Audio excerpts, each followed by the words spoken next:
Today we're going to talk about how to survive as someone who is plant-based or vegan, or however you describe yourself while at work or in the company of others, professionally and stuff.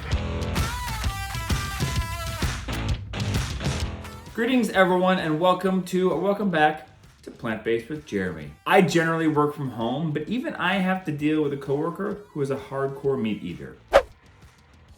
This is his version of a coffee break. Seriously though, I've had my fair share of experiences where dealing with food-related issues can become a challenge in the workplace. And my wife Willie has as well. And I've collected enough horror stories from people like yourselves and friends of mine that I thought it's high time we make a video about this. Today we're going to talk about the challenges of being in a workplace when you're trying to eat as someone who is vegan, plant-based, whole food plant-based, gluten-free, basically anyone who eats differently from the majority of others. We'll talk about the challenges of food coming into the office, restaurants, gatherings and greetings and parties, and dealing with passive-aggressive coworkers. By the end of this video, you're going to understand what rights you have in the workplace, and that's right, you do have rights. And I'm going to give you some takeaways for building a supportive workplace culture. A place that sucks less to be at, ideally. But first, I'd like to give some shout-outs to some of the people who've said hello to us in the comments down below.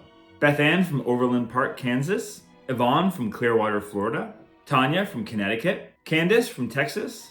Heather from Squamish, British Columbia. Susie from Cleveland, Ohio. Reza from Brazil. Laura from Tennessee. Sherry from Oklahoma.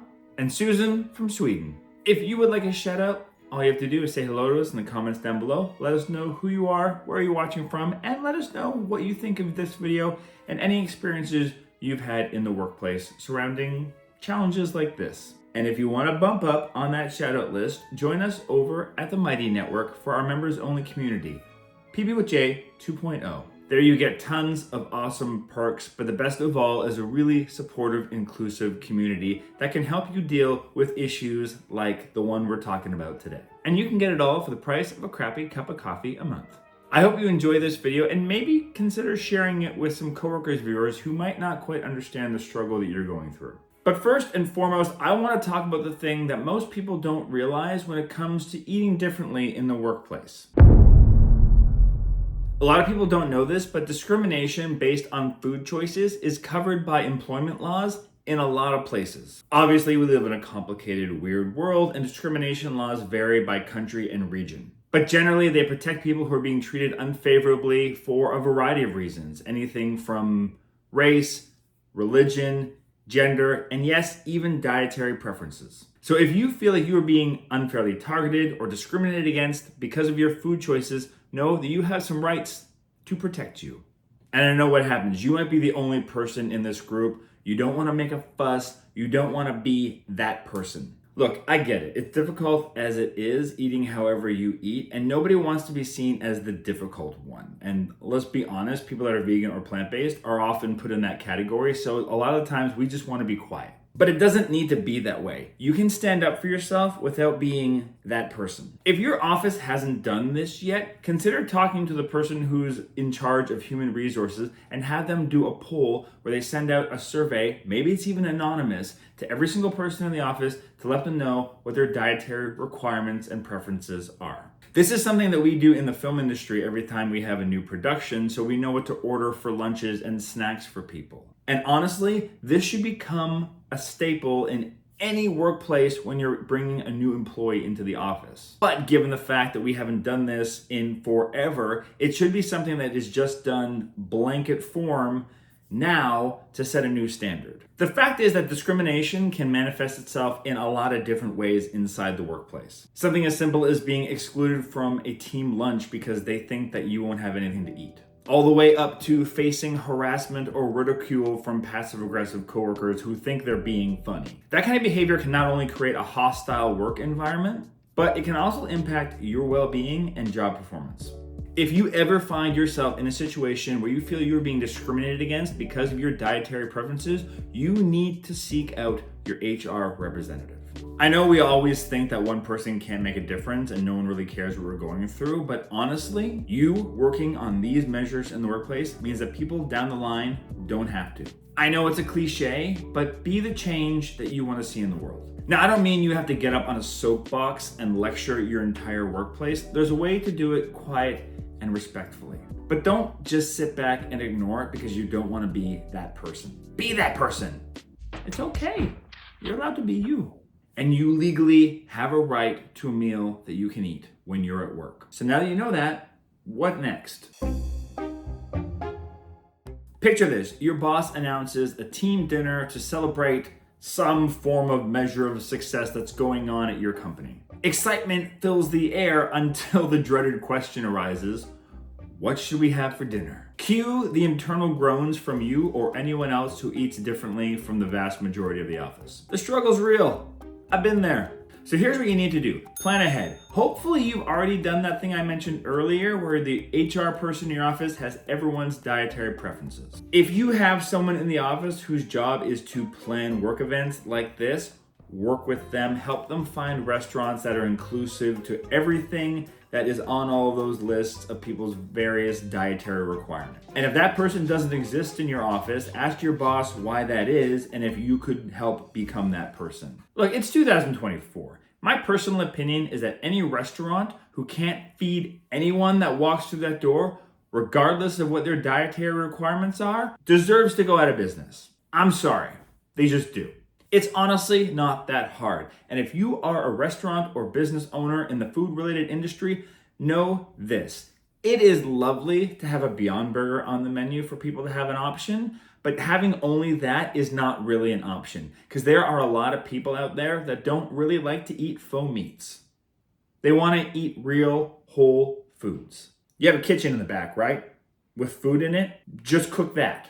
But, good stuff. By all means, have the faux meats as one of your options, but have another option that's whole food for the people that want to eat a little healthier and cleaner. Beans and rice. Come on, if nothing else, that with a nice sauce. Some vegetables. You have all those things, and if you don't, it is not that hard to have them on hand. There are so many other options than just beans and rice as well, from soups, salads, stews, stir fries, pastas.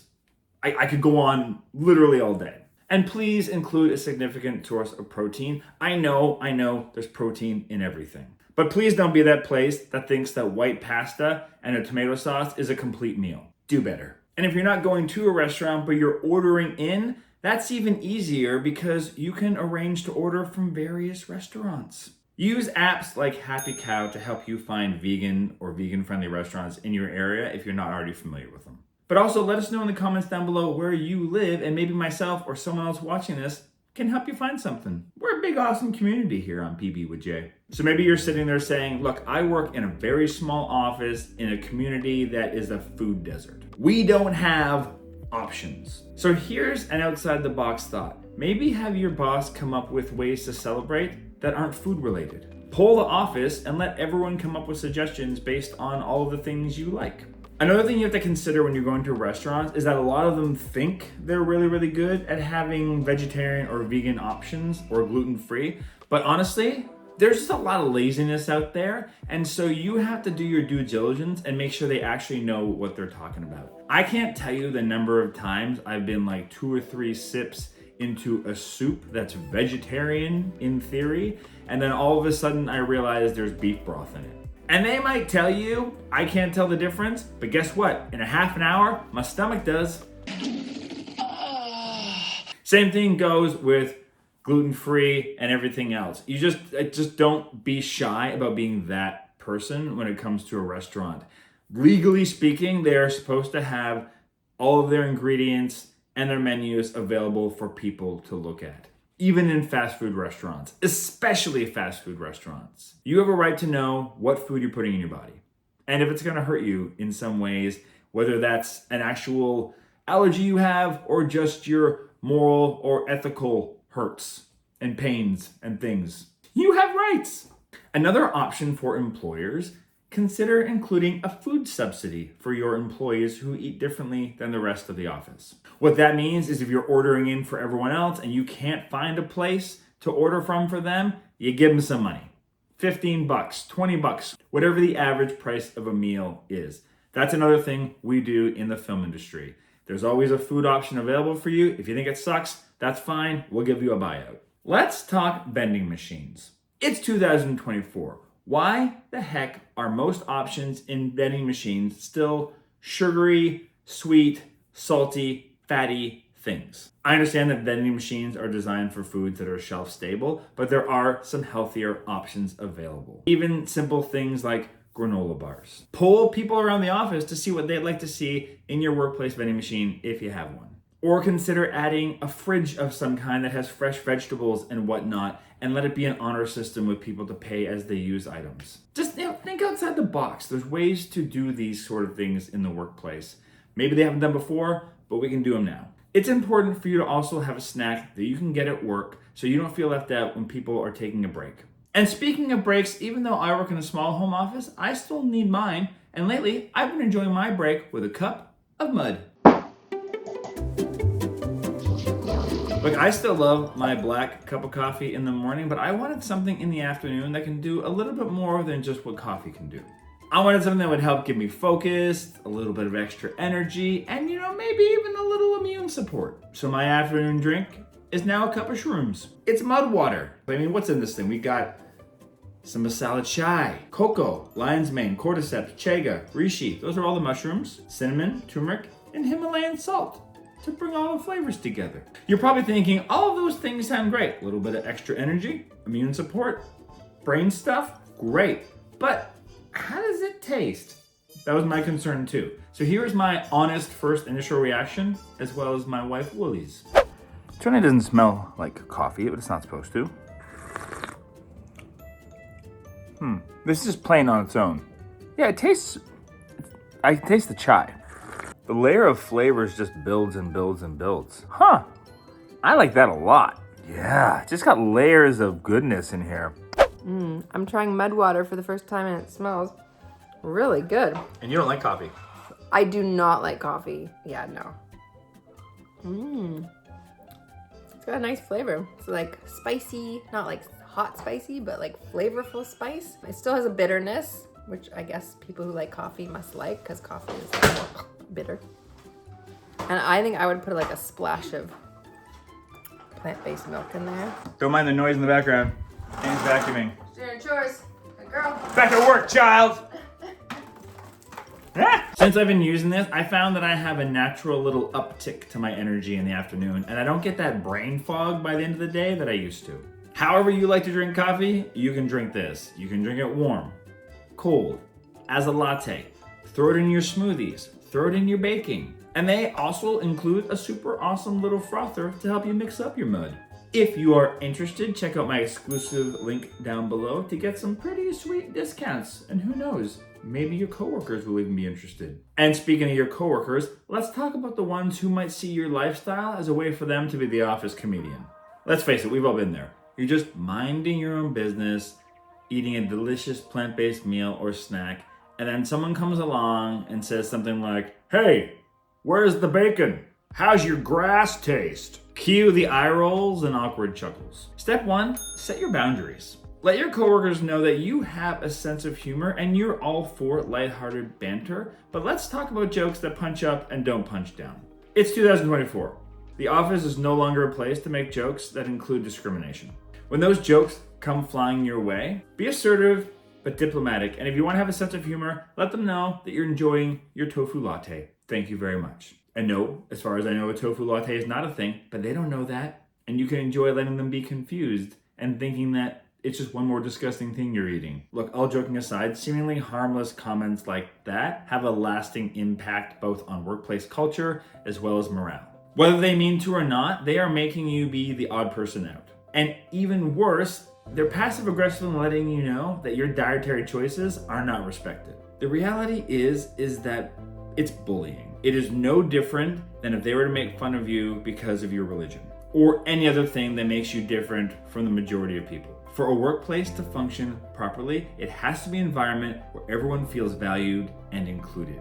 And if you're being made fun of because of the way that you eat, that is not happening. And your boss has to do something about it, or they're a shitty boss. Sorry, they are. I hope you found this video helpful. Please let me know down below if there's anything else that I did not address in it regarding workplace culture and things like this. I know that this is a hot topic that a lot of people don't know what to do about. So hopefully this has helped give you some ideas and shed some light on it.